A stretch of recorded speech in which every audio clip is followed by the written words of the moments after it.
বর্ষবরণে আমরা আপত্তি করি না।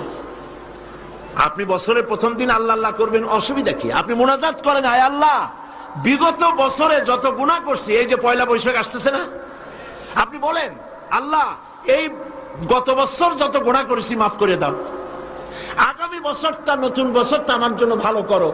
এই ধরনের দোয়া করলে ভালো হইতো না? আচ্ছা, তা না করে কি করা হলো? মঙ্গল প্রদীপ জ্বালানো হলো, রাখি বন্ধন বাঁধা হলো, উলুধ্বনি দেওয়া হলো, কপালে তিলক পরা হলো, মেয়েদের গালে যুবক ছেলেরা উল্কি আঁকায় দিল। এটা কি আমার সংস্কৃতি? বলেন, এটা আমার সংস্কৃতি?